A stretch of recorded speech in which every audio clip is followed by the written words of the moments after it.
everyone and welcome to my channel. Today I want to talk about 4 tips that make me personally paint a lot more often than I used to and therefore improve my art skill tremendously over time. So without further ado, let's get into it.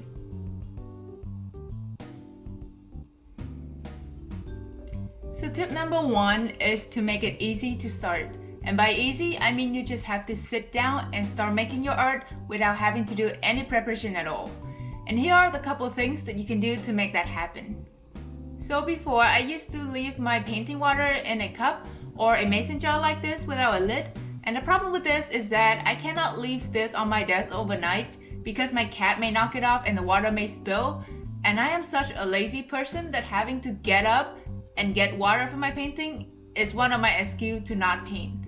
Now I use this little container with a very secure lid, and after every painting session I just refill it with new water, leave it on my desk and don't have to worry about it spilling. And then the next time I want to paint, I just have to sit down and my water is ready to go. You can use any type of container that you like, as long as you feel comfortable with leaving water in it on your desk overnight. The point here is to do all the preparation ahead of time so it's easier for you to start painting. The same things apply to paint.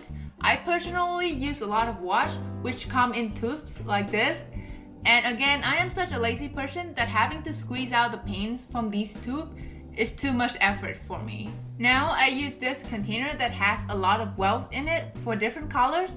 It also comes with an airtight lid, so you can just flop it on and close it, and it will keep your paints moist and wet and ready for your next painting session.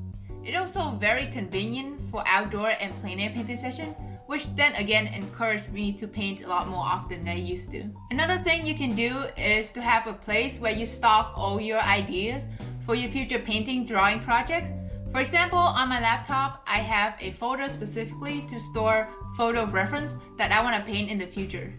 I also have a Pinterest account that does the same thing.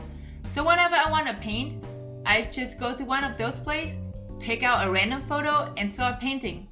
So I won't be in a situation where I have my water and my color all ready to go, but I have no idea what I want to paint. So again, anything that could make it easier for you to start, just do it. Because the easier it is for you to start painting, the more you will paint. So tip number 2 is to have the right expectation. If you're going in thinking that I will make a masterpiece every single time I paint, you're not gonna paint very often. There are days where you will make beautiful paintings that you want to hang it up on your wall and show it up to everyone.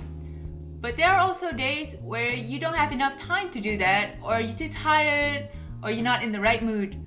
On those days, instead of trying to aim for a full finished painting by the end of your session, just pick out one subject that you want to improve on and focus on it. For example, instead of trying to paint a full portrait, you can choose a facial feature that you want to improve, like the eye, the nose, the mouth, or even just try to mix the right skin tone for different skin colors.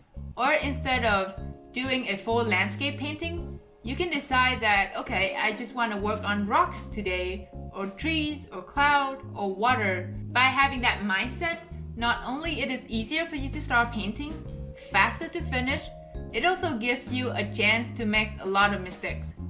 And it is way better for those mistakes to show up on a small practice paintings so you can learn to fix them, rather than having them show up on a large-scale piece of art that you're commissioning to your client. Besides picking out a subject, there are other things that you can do. For example, you can try to do a thumbnail for your future painting. You can try to do a black and white value scale study, or you can just try to learn how to blend the colors better. And there are definitely days where doing the things that I just suggested is still way too much effort.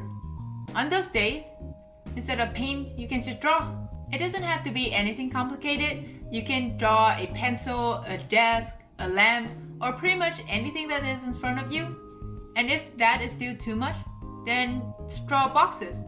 Try to draw them from different angles, for example, and really learn how they look in 3D from different perspectives. Or you can just draw a rectangle and ellipses. There are times where I just sit down for 5 minutes and just draw straight lines. and that is all I do. And by the end of that, I can say that I'm a little bit better at drawing straight lines than I was before. And that much is enough, it's okay.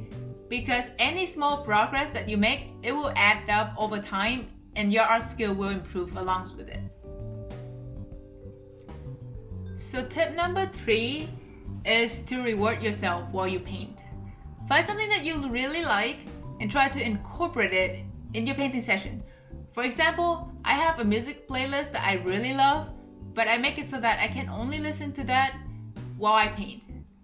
I also have a couple different podcasts that I really enjoy, and again, I only listen to them while I paint. And then my brain starts to associate the connection with the really nice sound of music and really interesting things of podcasts with painting. And whenever there's like a new episode on one of those podcasts come out, I just get super excited to paint. Because I know that when I paint, I get to listen to them. And then after a while, I don't really need those podcasts anymore. My brain just starts associating painting with something enjoyable. So again, trying to find something enjoyable that is not too distracting and reward yourself while you paint. It will encourage you to paint a lot more often. And that's all I have for that tip. Moving on. So tip number 4 is to have a friend to paint with. Having a friend or an art community where you guys paint together is very similar to having a gym buddy. You do the thing together, you hold each other accountable, and eventually you get better together. You probably are a lot less likely to cancel a painting session if you know there's someone waiting and expecting you to be there. Last summer when the pandemic hit, I couldn't have any friends over to do face-to-face painting session, so I decided to make a Twitch account to stream my painting process. And originally, there's no one there. And then there's one person, and then there are 2 people, and I think by the end of it, there's maybe only 3 or 4 people there. But I enjoy chatting and having a conversation about art and life or anything with those small group of people so much that I paint every single day for the whole summer. And by the end of it, my art transformed from this into this. So having someone holding you accountable and also giving you positive encouragement will help you paint a lot more consistently. And that's all the tips that I have for today, guys. Thank you so much for watching. I really hope you find this video helpful. And if you enjoyed the video, please consider like and subscribe and put in the comments what type of videos or tips or paintings that you want to see in the future. Other than that, I'll see you all next time. Bye.